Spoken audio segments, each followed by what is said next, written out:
Hi all, I'm Arianna Mainardi. I'm a sociologist and I'm now a postdoctoral researcher at the University of Milano Bicocca. In this video, I will guide you along a path sharing concepts useful to better understand the relation between technology and gender and why this is important also in the MOOC field. Drawing from feminist studies and sociology, in my research and in my everyday life, I've become increasingly more aware about the fact that nothing around us is neutral and lives outside power relations.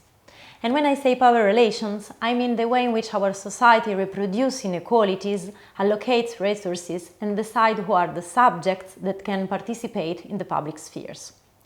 Let's look at an example of a power relation affecting women. The persistence of the stereotype that technology is a male domain and women are naturally excluded because they are somehow inadequate causes a lack of presence of women in the STEM field. But this attitude toward the STEM field is not natural, it is produced by society itself. We are used to dividing the world in two, male and female. Not only does this simplification force us to reason in very rigid and polarized interpretive grids, but this dichotomy expresses a hierarchy, where masculinity occupies the dominant position. And this establishes hierarchies also between different forms of masculinities and femininities. The construction of gender relations in society also crystallizes another norm, heterosexuality, which therefore becomes heteronormativity. So heterosexuality is considered the norm, the taken for granted on which roles, identities, hierarchies are built. Take a moment to reflect on this. To what extent is the context of your daily life or work activity organized taking for granted that heterosexuality is enough to describe the whole humankind? Furthermore, we need to focus also on the role that technologies play. Generally speaking, technologies contribute to social transformation.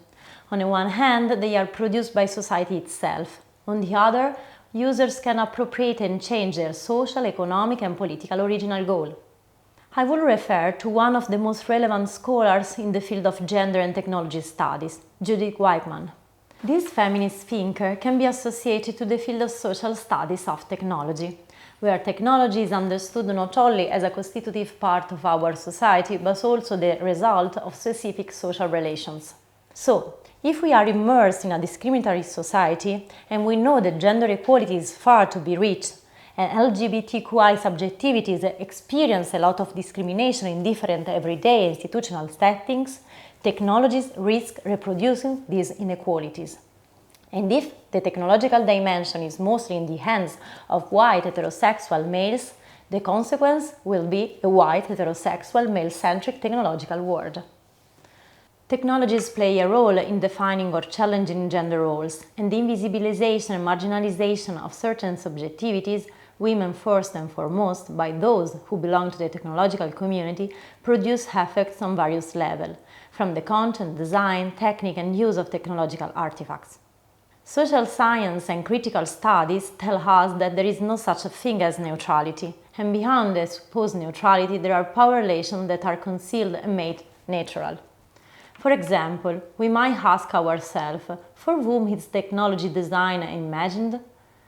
This may seem a trivial question, but it helps us to understand that the possibility of the subject to express their subjectivity is not the same for everyone.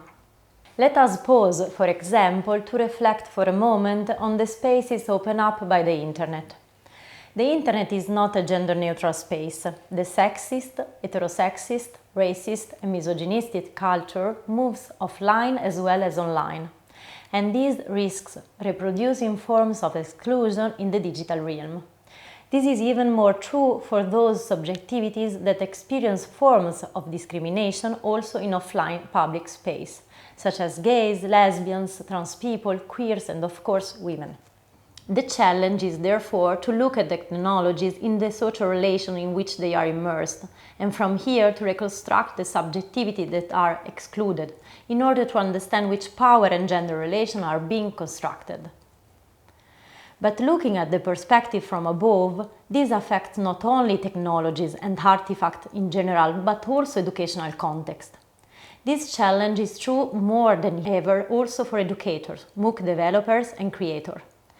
Let's ask ourselves, If the MOOC is an educational product heavily based on technologies, how can we design spaces of knowledge production that challenge this process of social inclusion or exclusion? Furthermore, there is another key concept to keep in mind: intersectionality.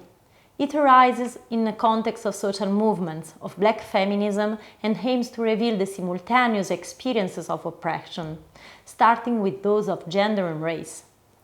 Introduced by the American jurist and activist Kimberlé Crenshaw, intersectional analysis invites us to look at how not only gender relations and sexual orientation can produce inequalities, but also color, religion, abilities, economical status.